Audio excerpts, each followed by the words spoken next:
திருப்பத்தூர் மாவட்டம் ஜோலார்பேட்டை அதிமுக வேட்பாளர் கே.சி. வீரமணி ஒட்டக மற்றும் குதிரை வண்டிகள் புடைசூழ மாஸ் என்ட்ரி கொடுத்து தீவிர வாக்கு சேகரிப்பில் ஈடுபட்டார். வீரப்பள்ளி பகுதியில் அவருக்கு கிரேன் மூலம் 100 கிலோ ராட்சச ரோஜா மாலை அணிவித்து பொதுமக்கள் பிரம்மாண்ட வரவேற்பளித்தனர். பிரச்சாரத்தில் பேசிய அவர் திமுக அரசு சட்டம் ஒழுங்கை பாதுகாக்க தவறிவிட்டதாகவும் பெண்களுக்கு பாதுகாப்பு இல்லை என்றும் கடுமையாக சாடினார். திமுகவினர் டோக்கன் கொடுத்து மக்களை ஏமாற்ற பார்க்கிறார்கள் என விமர்சித்த அவர், கடந்த முறை வென்ற திமுக எம்எல்ஏ தொகுதியை அந்த பக்கமே வரவில்லை என குற்றம் சாட்டினார். எடப்பாடி பழனிசாமியின் கரத்தை பலப்படுத்த இரட்டை இலை சின்னத்திற்கு வாக்களிக்குமாறு அவர் மக்களிடம் கேட்டுக்கொண்டார்.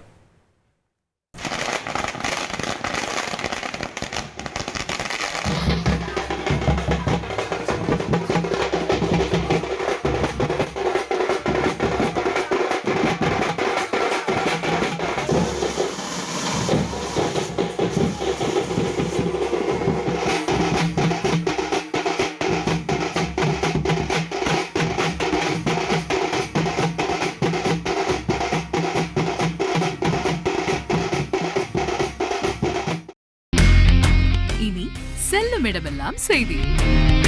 தந்தி டிவியின் வாட்ஸ்அப் சேனலை ஃபாலோ பண்ணினா செல்ல இருக்கும் இடமெல்லாம் செய்தி. இதோ QR கோட் இப்பவே ஸ்கேன் பண்ணுங்க, ஃபாலோ பண்ணுங்க.